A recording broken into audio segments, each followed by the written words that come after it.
Salut à tous, très content de te retrouver aujourd'hui pour une nouvelle vidéo sur ma chaîne. On va parler de Bitcoin et on va parler des indices. Alors pourquoi des indices?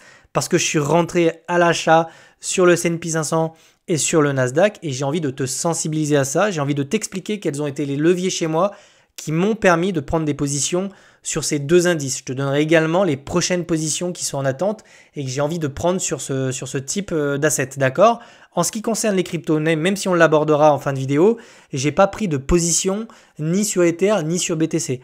Il me reste de l'Ether qui est en stacking, pour être transparent avec toi. J'ai absolument plus de BTC, je l'ai vendu à 90 000 $. Donc je suis quasiment full USDT en fait sur les crypto-monnaies, d'accord? Et sur les indices, j'ai envie d'augmenter mon exposition sur ce type d'asset pour essayer d'avoir un portefeuille encore plus diversifié. Donc on va passer tout de suite sur le S&P 500 parce que c'est ça qui va m'intéresser. Donc petit topo et petit débrief. Ça fait un moment que je vous parle de cette divergence qu'on se traînait vraiment péniblement. Donc ça, je vous en parle depuis août dernier. Bon, maintenant qu'on y est, c'est le moment de prendre des positions si tu veux. Donc là, vraiment, qu'est-ce qui s'est passé? On va faire un petit topo rapidement. On voit qu'ici, sur le S&P 500, on a eu du mal à faire un nouveau sommet. Ici, on a fait un nouveau sommet. Ici, on a fait un nouveau sommet. Alors, je vais te le tracer. Tu vois que la dynamique ici, nouveau sommet. Et puis là, on voit qu'ici, on a vraiment eu du mal à le faire. On s'est fait rejeter. Donc déjà, à partir de ce moment-là, on avait comme une information, c'est qu'on avait beaucoup de mal à venir chercher un nouveau sommet.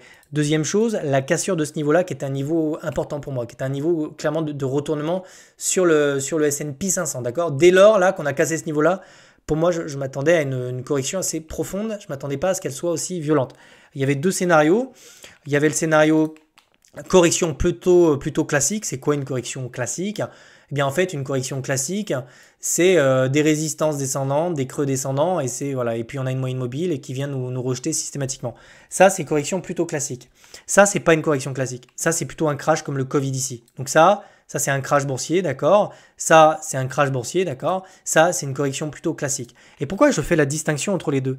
Parce qu'un crash et une correction n'ont pas la même volatilité, d'accord? Ici, c'est une extrême volatilité. Très rapidement, on est revenu ici chercher, tu vois, des zones de survente beaucoup plus rapidement qu'ici. Ça a mis beaucoup plus de temps, d'accord? Donc, pourquoi c'est très différent? C'est que non seulement la volatilité est plus forte, mais par contre, les crashs boursiers, très souvent, il y a une politique interventionniste derrière. C'est-à-dire qu'on a l'État américain qui ne laisse pas les choses en l'état parce que tu as de la panique, tu as une crise, tu as vraiment du FUD. Donc, ce qu'il faut savoir, c'est que le S&P 500, c'est littéralement la retraite de tous les Américains. Les Américains, eux, ils ont une partie de leur salaire qui part dans ce type d'indice. Donc, l'État ne peut pas laisser les marchés comme ça tomber indéfiniment. Donc, les mecs, ils mettent très souvent derrière des politiques monétaires favorables pour essayer de maintenir ces indices à un certain niveau, d'accord? Ça a été le cas par exemple pour le Covid, donc ça peut être du quantitative easing, donc les mecs ils impriment de la thune et ils rachètent des actions, voilà par exemple. Ça peut être une baisse des taux, enfin bref, je pense qu'on est dans ce cas-là. Et je pense qu'actuellement, Trump est en train donc là c'est politique, il est en train d'entamer son capital confiance. Le mec est élu, il a un bon capital confiance, mais cette situation, elle ne peut pas durer. Le mec, il ne peut pas continuer comme ça indéfiniment. C'est pour ça qu'ils vont probablement prendre des mesures de rétorsion de manière à ce que cette chute-là, ce crash-là se résorbe, tu vois, qui diminue cet impact-là. On a déjà la Fed qui a organisé une réunion, justement, donc on voit qu'ils sont déjà en train d'essayer de parler de ça. Trump te dit que finalement les tarifs, ça va être levé pendant 90 jours, donc je pense qu'ils sont déjà, et c'est ça que je suis en train de pricer de mon côté. Alors, pourquoi je suis passé à l'achat sur le S&P 500 sur les niveaux actuels? Déjà parce qu'on est dans un crash et donc je m'attends à des mesures de rétorsion. Et deuxième chose, parce que ici, c'était l'ancienne résistance sur ce grand cycle haussier. En fait, sur cette dynamique haussière qu'est le S&P 500, je m'étais dit que ça ferait un bon point d'entrée, d'accord, autour de ces niveaux-là, d'accord. Et deuxième chose, c'était, alors là je vais prendre mon aimant, je vais te montrer ça, c'est un niveau FIBO qui est très important au niveau des 38,2 qui là aussi peut être un excellent point d'entrée sur des dynamiques qui sont haussières long terme, d'accord? Donc tu vois qu'on est coincé entre le top, enfin, l'ancienne résistance qui se situe là et le niveau des 38,2. Donc entre ces deux bornes, j'estimais, donc j'ai autour des 5000 points, je suis rentré, hein, j'ai plus le chiffre en tête, mais je suis rentré par ici, d'accord? Donc ma première target, c'est celle-ci pour les deux raisons que j'ai évoquées là. Un, les niveaux me conviennent, hein, d'accord? Là, on est vraiment sur une correction de 22%, donc c'est du DCA, hein. Je suis pas rentré avec une énorme position, d'accord? J'ai encore des cartouches. Et donc ça, c'est vraiment la première raison. Mesures, à mon avis, qui vont être prises par le gouvernement pour essayer de limiter les effets de cette correction-là, ce crash, appelons un chat un chat. Et puis deuxième chose, on est vraiment dans des localisations qui commencent à me convenir, d'accord? Maintenant, j'ai une deuxième localisation. Ah oui, troisième argument aussi, j'ai oublié de te le dire, c'est le retour ici dans la zone de survente. Hein, la zone de survente, tu vois, la dernière fois qu'on est revenu chercher la zone de survente, c'était, d'ailleurs, tu vois, c'est ça les candles que tu vois qui sont vertes ici, c'était ici. Donc, tu vois, la dernière fois qu'on a eu ça, c'était en mars 2020. Tu vois, donc c'était précisément sur ces niveaux-là.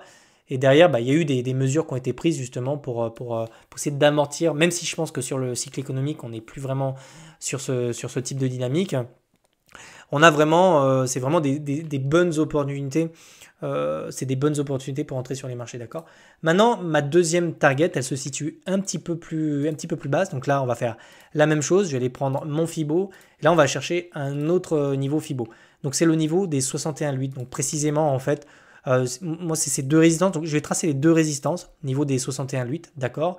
Et puis ensuite, on a vraiment, tu vois, la neckline, en fait, le niveau qui était ici, qui a servi de breakout à l'époque. Donc ici, ma deuxième localisation, si on arrive à y venir, en fait, se situera ici. Et il y a de grandes chances que je renforce. C'est-à-dire que ma position sera probablement plus forte que celle que j'ai prise ici. D'accord? Donc si on a le bonheur de venir chercher cette localisation-là, il y a de grandes chances que je renforce mes positions sur les niveaux autour des 4400, ce genre de choses. Voilà, donc tu as vraiment mon plan. Pourquoi je suis rentré? Parce que 1, on a des niveaux, 2, on est en survente sur le weekly, 3, je m'attends à des mesures justement prises par les Américains. Et puis si ça descend plus bas, très bien, j'irai renforcer dans cette localisation-là, d'accord? Troisième chose, si on vient taper celle-ci, la troisième position, j'attendrai des structures. C'est-à-dire qu'on pourrait très bien avoir un rebond et puis on pourrait très bien descendre plus bas, tu vois. Puis ensuite, j'attendrai vraiment une reprise haussière avant de rentrer de nouveau sur les indices, d'accord? Donc voilà, tu as mon plan complet. C'est exactement, j'ai pris les mêmes positions sur le Nasdaq. Tu peux prendre cette analyse, c'est exactement la même. On est en survente, tu vois, la dernière fois qu'on a vu ça, c'était en mai 2022, avant c'était quasiment en mars 2020. Donc tu vois, c'est pas des localisations qui sont courantes, mais à chaque fois que tu les prends, si tu es patient, si tu prends ici, que tu prends ici, bah très souvent tu es quand même en plus-value assez rapidement derrière si tu es patient, d'accord? Donc voilà. Dernière chose, on peut regarder aussi ce qui se passe sur les marchés en logarithmique. Si tu regardes un petit peu ce qui se passe, alors je vais essayer de trouver un indice avec un petit peu plus d'historique. Mais si tu regardes, donc là je me suis mis en log pour lisser un petit peu tout ça. Si tu regardes cette dynamique, globalement tu te rends compte que la moyenne, hein, c'est une moyenne, tu vois qu'on est très souvent revenu chercher ces niveaux-là au pif, hein, tu vois, on passe un petit peu au-dessus, en dessous, au-dessus, en dessous, on revient vraiment chercher cette moyenne. Donc je te dirais que si on repasse un petit peu dessous, ben, c'est des opportunités plutôt d'entrée plutôt que de sortir. Donc il faut regarder sur le très long terme. Et quand tu te mets en logarithmique, ça permet de gommer un petit peu la volatilité, etc. Tu te rends compte que cette courbe est quand même aussi, c'est pour ça qu'on dit que le DCA est toujours une bonne chose, et que quand on revient chercher ces niveaux d'intérêt, donc c'est une moyenne, hein, c'est une médiane, on a vraiment ici un point d'entrée qui n'est pas mauvais. Factuellement, c'est plutôt un bon point d'entrée. Même si, je le répète encore une dernière fois, c'est pas parce que je suis rentré là qu'on a le bottom, hein.